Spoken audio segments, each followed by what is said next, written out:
What is up, Nerf Nation? I'm Naptown Nerf, and this is an unboxing and review of the D-Dart Tempest.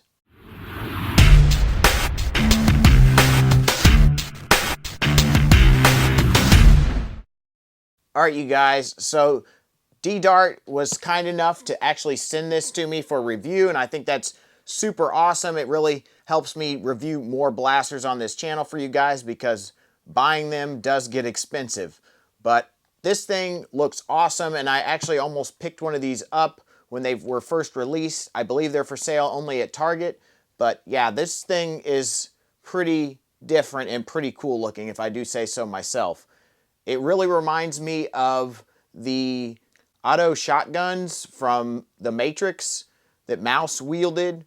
That movie came out 20 years ago, so some of you guys might not be super familiar with it, but hopefully everybody has seen The Matrix. It's pretty revolutionary back when it first came out. So those guns weren't on screen for long, but they definitely left an impression. So it'd be real easy to actually modify one of these to look a lot like that, and that may be something I have to do down the road sometime, but you know, so many projects, so little time.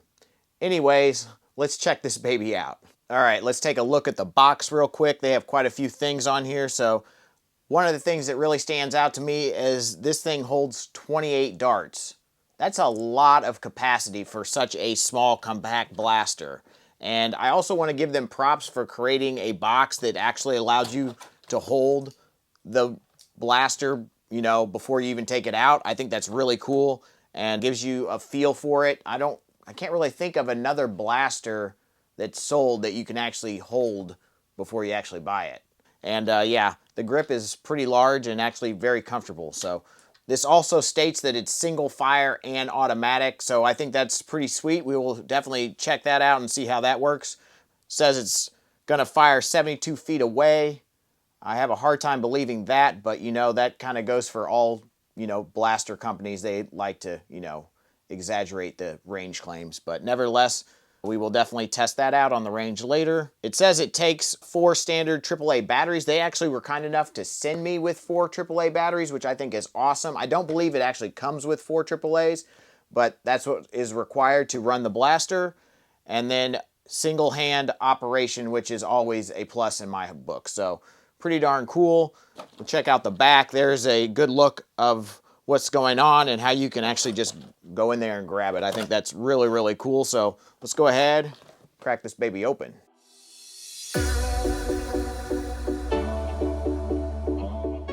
All right, so you get your blaster, you get your 28 suction cup darts that look a little shorter than normal darts. So that's something we will definitely take a look at. And then some instructions.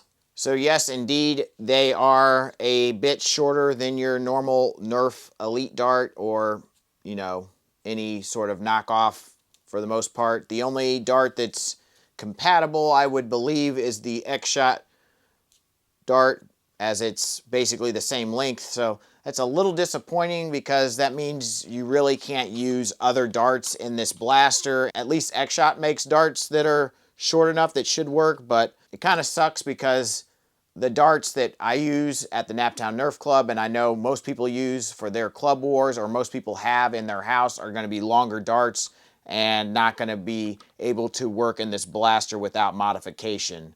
So that's a little disappointing, but you know, not the end of the world. So I'm pretty sure this thing does not have a rev trigger. I think it just has an on-off switch. So yep, you just turn that on and the thing will always be revving, which I'm not a huge fan of, especially when you convert this to a LiPo. It just wears down your batteries either way a lot faster. A rev switch would have been nice, but in this compact design, I have a feeling that it'd be pretty hard to get to, but it is pretty hard to turn it on and turn it off. That's weird. It didn't come on right away, but okay. With your finger there, so I guess it's not terrible since you can kind of get to it there still with that first one hand, but you are off the trigger. So this is a fully automatic blaster, so I believe when you hold that, it will just rotate through the cylinder and fire. So yeah, let's go ahead and put this thing on the right hand because I prefer shooting with my dominant hand and see how this goes.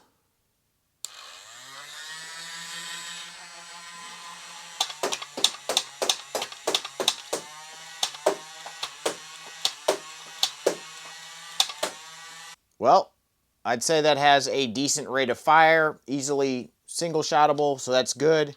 Very interesting. Seem to have reasonable power. We'll definitely put it over the chronograph here in a second. But, you know, it's a very simple mechanism, rotating barrel, 28 darts. That's awesome. It's just something that I think would be super fun to dual wield. I just can totally see that. So may have to pick up a second one of these at some point. But let's go outside, put this thing over the chronograph, the range, and see what kind of performance it's getting. All right, you guys, let's put some shots with the D-Dart Tempest over the chronograph. I did bring out some X-Shot darts so we can test out a different type of dart in this system, see if it gets a little bit better performance. But let's just give it a test. Here we go. 55. 55, 54, 55, 42, 41, whoa, shot twice there, 54, 42, 42, 54, 54, 54, 55, 43, 54. All right. We'll try some full auto. Hopefully you can see the chronograph well enough in the screen. I'm not sure if you'll be able to, but here, maybe I can look from this angle. So when you went full auto, they did get less performance. So something to note there. We'll go ahead and turn that off. Hopefully you can hear me over this thing. It's not super loud, but you know, the constant revving is a bit annoying to me. We'll go ahead and grab some of these and see how it does. All right, so it looks like you really can't put a dart in there right off the bat because the pusher is already pushing it forward and it won't fire that one and then immediately will jam. So even if you like move this through, it actually just doing this by hand makes that pusher go, which I think Qualcomm posted something when he did his review. I haven't watched his review because I don't usually like watching reviews until I've reviewed the blaster, but something I think he posted maybe on Facebook, and he spun through it and it just fired off all the darts. So that was pretty cool. I've tried that, but it just seems to jam for me. I haven't tried them with these darts yet, so maybe it'll do better with these darts. But yeah, maybe I would suggest not loading that dart right off the bat. You know, you got 27 other darts in there, so no big deal. Let's see how that does.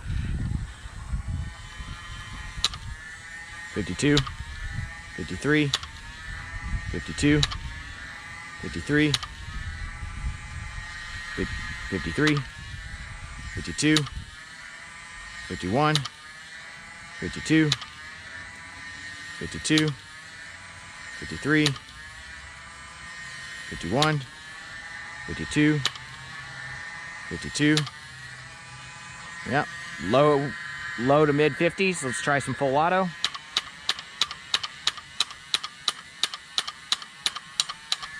So actually those seem to do a little bit better full auto than the suction cup darts, but single shots, I think actually the suction cup darts seem to go further, but we will go check that out now.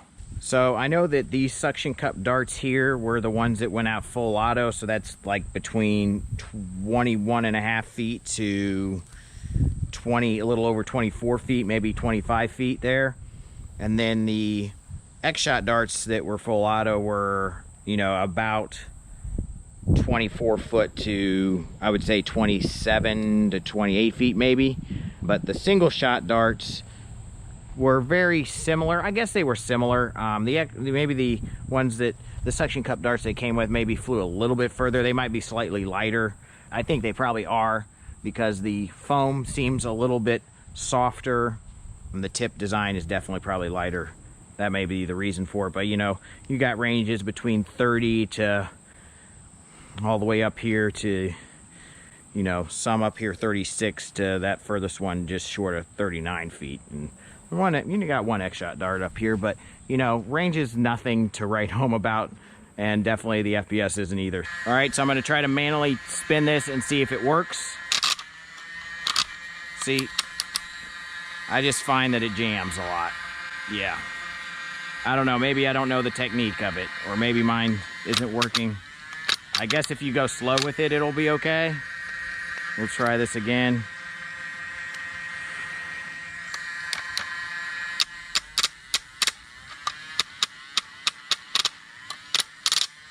All right, so I guess it kind of works, but if you go too fast, it will jam in there. So you just have to be more controlled about how you pull it through. But it is pretty cool how it just fires when you just rotate it around. Let's go back inside and I'll give you my final thoughts. All right, you guys. So the D-Dart Tempest is pretty cool, I think. Doesn't hit as hard as I'd like, but, you know, I think that could be easily fixed, especially if you're a modder.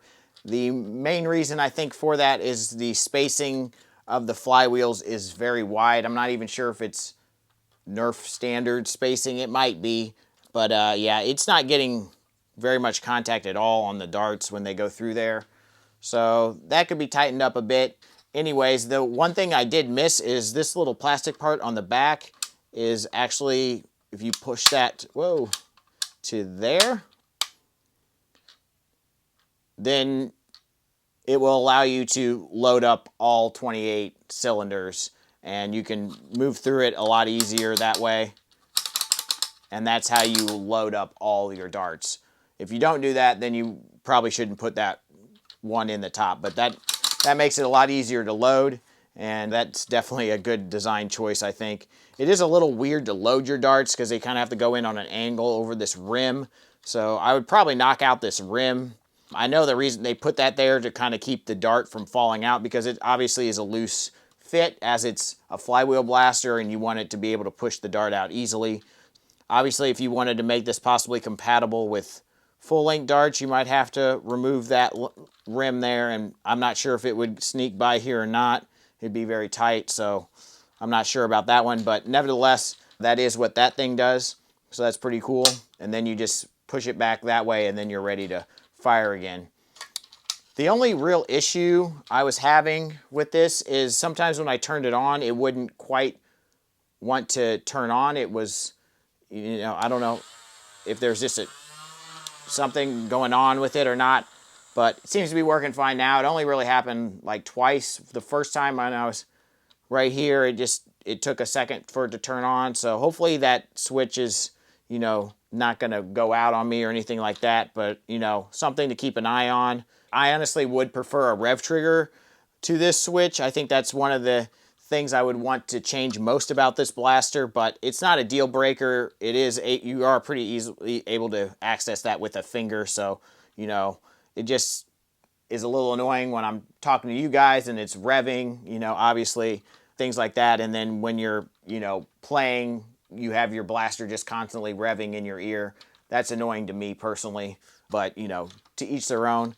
And I really wish it was compatible with, you know, a full-length Nerf-sized dart. I think that would be a lot better, but, you know, it is what it is, and it's, you know, a pretty cool little blaster for sure that has a very high capacity, and I think if modded correctly could be pretty effective. So I believe my friend Sean from Blaster Core was actually trying to design something very similar to this in a 3D printed version, at least a long time back, but I guess he just never quite got it to work correctly. But I always thought that was a really cool design, and it's really cool to see like a production model of that, a company like D-Dart doing different things, fun things, I think. And I think that's cool, not trying to really copy Hasbro or Nerf and what they're doing. So they say they're coming out with 4 other blasters, probably next year would be my guess. I'm not sure exactly when the release dates are going to be, but I'm excited to see what those are all about. These darts weren't terrible out of this blaster, but I prefer a little higher quality dart.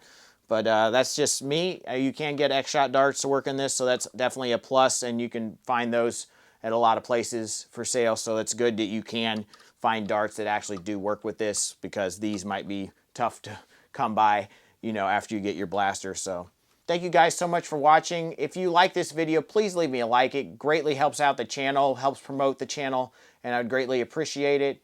Ring the bell for notifications. Subscribe, obviously, if you're not subscribed.